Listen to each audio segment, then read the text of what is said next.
नमस्कार मैत्रिणींनो, प्रेमाच्या रसोई चॅनलवर तुमचं स्वागत आहे। तर आज ना मी तुम्हाला उपासाचे आप्पे करून दाखवणार आहे। सुनबाईला उपास आहे ना, खिचडी खाऊन नको म्हणती, म्हणून मी आता म्हणलं आपण आप्पे करूया। तर 1 वाटी शाबूचे तांदूळ घेतले, तर ते आपण चांगले भाजून घेऊ। भगर घेतली 1.5 वाटी, थोडेसे पाऊण वाटी शेंगदाणे घेतले, ते थोडेसे बारीक करूया। चवीपुरतं मीठ आणि मिरच्या घेतल्या, भाजून घेतल्या।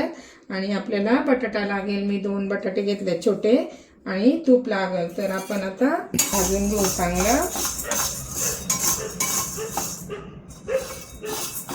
शाबूचे तांदूळ भाजून सगळे भाजून घ्यायचं। शाबूचे तांदूळ भाजले तर आपण थंड करायला ठेवू।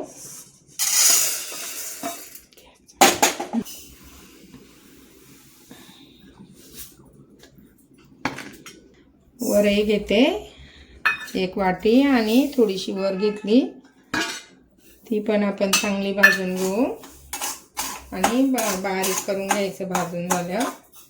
तर आपण आता थंड झाले, मी भाजून घेते, वाटून घेते। हे बघा, रव्यासारखं वाटायचं, बारीक रव्यासारखं किंवा जाड रव्यासारखं वाटलं तरी चालेल। आता आपण बघा हे वरई पण वाटून घेऊ।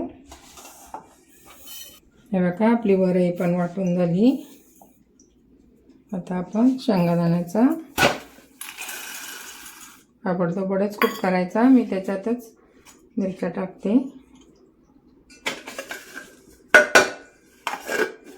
हे बघा, आता शेंगदाण्याचा ताबडतोब कूट करायचा, त्याच्यातच मी मिरची पण टाकली। मिरची पण जास्त बारीक नाही करायची। आपण काढून घेऊन मिक्स करू। हे का, मी आता अगोदर दही टाकू आपण 1 वाटी, त्या दह्यातच आधी मिक्स करायचं, मग लागलं तर पाणी ओतायचं।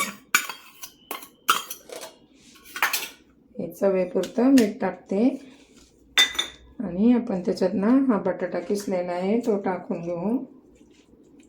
पाणी चांगलं निथळून घ्यायचं त्याचं।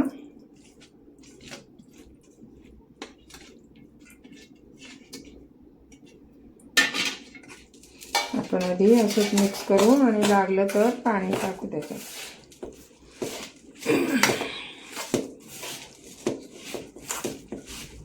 दही पण आहे ना, आणि बटाट्याला पण पाणी असतं, त्याच्यामुळं लागलं तर आपण थोडंसं पाणी टाकायचं, जास्त नाही टाकायचं।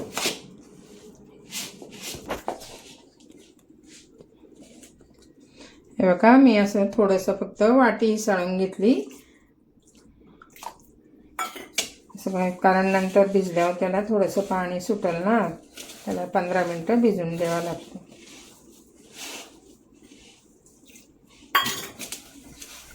हे असं 15 मिनिटं भिजत ठेवू, मग थोडंसं लागलं नंतर पाणी आप्पे करताना तर टाकायचं। ते नंतर फुगलं ना शाबूचे तांदूळ, तर थोडंसं करताना आपण पाणी ओतू। आता असंच भिजत ठेवू 15-20 मिनिटं, याला चांगलं भिजून देऊ। बघा, खोबऱ्याची चटणी त्यासोबत छान लागते। तर आपण पहिले ना थोडं ओलं खोबरं जे आहे, ओलं किंवा तुमच्याकडे सुकं असेल तरी चालेल, ते पहिले थोडं भाजून घेऊ, आणि मग ते थोडं भाजत आलं का त्यातच 3-4 हिरव्या मिरच्या टाकू, आणि त्याही नीट भाजून घेऊ। हे बघा, आता आपण मिरच्या आणि खोबरं आपलं भाजून झालंय। आता आपण हे थंड करायला ठेवू, आणि मग वाटूया।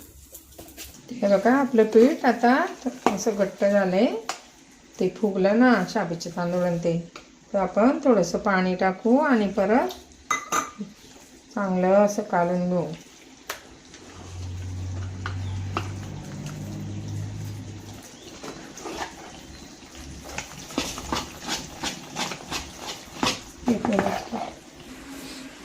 बघा, आपण त्यामध्ये ना 1 इनोचं पाकिट टाकू, कोणतं इनो आहे ना,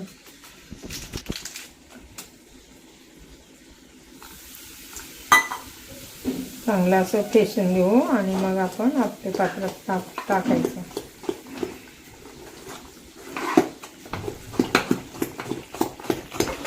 तर आपण पॅन तापायला ठेवलाय, आपल्याचं पात्र आहे। आता त्याच्यात थोडं थोडं तूप टाकायचं।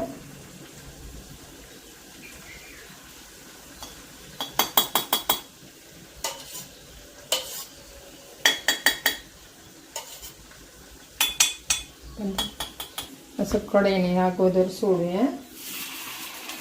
थोडं थोडं सोडायचं, ते फुगून वरती येतात.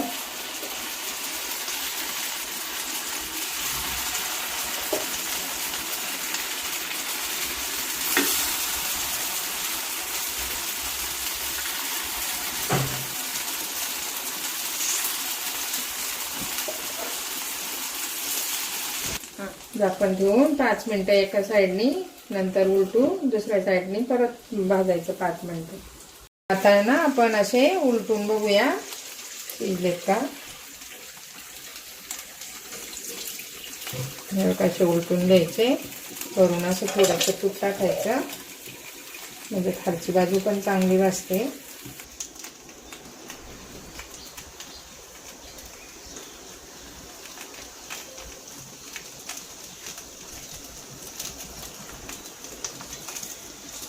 दोन्ही बाजू अशा चांगल्या भाजून घ्यायच्या म्हणजे चांगले होतात.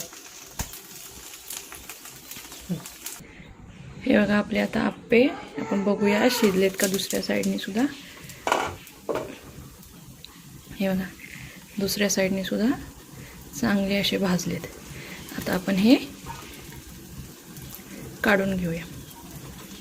आता आपण परत एकदा थोडासा गॅस मध्यम ठेवू आणि हे तूप टाकून घेऊ आणि मग परत एकदा आप्पे लावूया करायला. हे बघा थोडं थोडं तूप टाकून घ्यायचं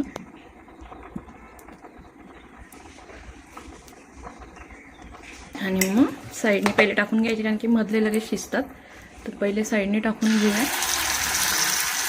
थोडे थोडे टाकायचे म्हणजे मग चांगली शिजतात. अशा प्रकारे आता आपण सगळे आप्पे करून घेऊ. हे बघा आपले आप्पे किती छान कुरकुरीत झालेत. आता हे आम्ही खोबऱ्याची आणि हिरव्या मिरचीची चटणी केली, त्याच्याबरोबर खायचे. तुम्ही दह्याबरोबर पण खातात, दही त्याच्यातच टाकलेले आहे. हे बघा मी फोडून पण दाखवते. हे बघा किती छान झालेत, आतून पण चांगला बटाटा पण शिजलाय. तर तुम्हाला आवडले तर करून बघा.